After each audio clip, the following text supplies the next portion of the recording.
Saïd ibn Amr. Saïd ibn Amr s'était converti juste avant la bataille de Khaybar, et depuis, il s'est engagé corps et âme dans la voie de l'islam. Quand le calife Omar ibn al-Khattab, ajallahu anhu, démit Muawiyah du gouvernorat de Syrie, il vit en Saïd ibn Amr le gouverneur idéal. Il lui proposa alors le poste à Hims. Mais Saïd déclina l'offre en disant « Ne me pousse pas à la tentation, ô émir des croyants ». Alors Omar s'écria « Par Allah, je ne te laisserai pas. » Quoi? Vous me chargez du califat, puis vous me laissez seul? L'argument était si fort que Saïd accepta la lourde responsabilité. Après quoi, il regagna son poste à Hims, après que le calife lui pourvu d'une importante somme. À Hims, son épouse voulut fructifier dans une affaire commerciale à sa part de la somme, et lui conseilla d'acheter des vêtements dignes d'un gouverneur, ainsi que des affaires pour la maison. Sur ce, Saïd dit « Veux-tu que je te propose mieux que cela? Nous sommes dans un pays dont le commerce draine beaucoup de gains.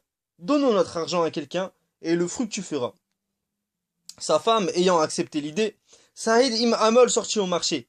Il acheta des choses qui allaient avec sa vie d'ascète, puis distribua le reste de la somme entre les pauvres et les nécessiteux de la ville. Les jours passant, sa femme s'enquérait de temps à autre dans le commerce et des bénéfices, tandis que lui répondait que tout allait bien. Un jour, alors qu'elle lui posait la même question devant un proche parent qui était au courant de la situation, ce dernier eut un sourire qui éveilla les soupçons de l'épouse. Celle-ci, demandant une explication avec insistance, le parent dit « Ton mari a donné en aumône toute la somme. » Elle se mit alors à pleurer et à se lamenter. Saïd ibn Amr lui répondit avec ces mots persuasifs « J'ai eu des compagnons qui sont morts avant moi, et je ne veux pas dévier de leur voie, même si tout l'ici-bas m'appartenait. » Par ailleurs, on disait à l'époque que Hims était la seconde Koufa, en raison de l'insubordination de ses habitants. En dépit de cette réputation, Allah les guida à aimer son serviteur Saïd ibn Amr et à lui obéir. Les habitants de Syrie t'aiment, lui dit une fois Omar. C'est parce que je les aide et je les console, répliqua Saïd. Toutefois, Saïd ibn Amr ne pouvait être complètement à l'abri des critiques. Un jour, lors d'une visite à Hims, l'émir des croyants Omar interrogea les habitants dans un grand rassemblement. Que dites-vous de Saïd? Un groupe d'entre eux se plaignirent de lui. C'était une plaine à féliciter car elle avait mis à jour un aspect formidable de la personnalité du compagnon. Ils avaient dit « Il ne sort à nous qu'après que le jour se lève bien. Il ne répond à personne durant la nuit. Dans chaque mois, il a 2 jours durant lesquels il ne sort pas à nous et il ne se fait pas voir. Il s'évanouit de temps à autre et cela nous contrarie. » Omar ayant espéré une réponse, Saïd avait dit « Par Allah, je n'aime pas citer les raisons, mais puisque vous m'insistez. » Concernant la première critique, eh bien, je n'ai pas de servante pour ma femme. Alors, je pétris la pâte et je la laisse fermenter, puis je fais cuire le pain. Ensuite, je fais mes ablutions pour la prière de Dohr et je sors à eux.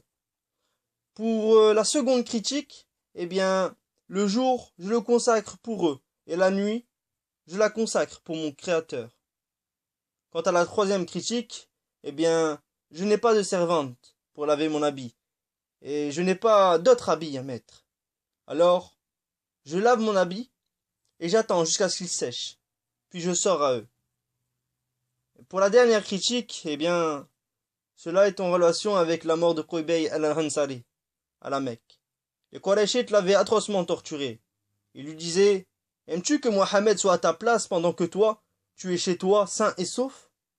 Mais lui leur répondit « Par Allah, je n'aime pas être chez moi entre ma femme et mes enfants, avec tout le bien-être du monde, alors que le messager d'Allah, sallallahu alayhi wa sallam, est atteint par une petite épine. » Quand je me rappelle de cette scène-là, que j'avais vue en tant que polythéiste, et que je me rappelle que je n'avais pas aidé Qubayl, mon corps se met à trembler par crainte du châtiment d'Allah, puis je m'évanouis. Pendant que Saïd répondait, les larmes aux yeux, Omar louangeait Allah dans son fort intérieur. Mais à la dernière réponse, il louangea Allah à voix haute et embrassa Saïd sur le front, exprimant ainsi sa joie et sa satisfaction devant les habitants de Hims. Faisant fonction du gouverneur, Saïd ibn Amr avait un salaire très important, dont il n'en retenait que le strict nécessaire. Le reste, il le donnait aux familles pauvres. Une fois, on lui suggéra de consacrer le reste de son salaire à sa famille. Il répondit par Allah, je n'achèterai pas la satisfaction d'Allah par la dépense pour les proches. Lors d'une autre occasion, il dit, je ne suis pas celui qui manquera d'être parmi le premier groupe.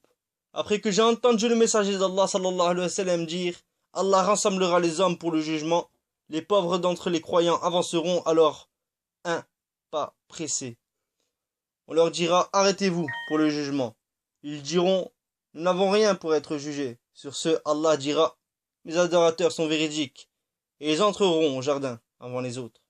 Saïd mourut en l'an 20 de l'Hégire, comme il le voulait, après avoir vécu une vie de bon croyant, qui se prémunisait et qui accomplissait les bonnes actions.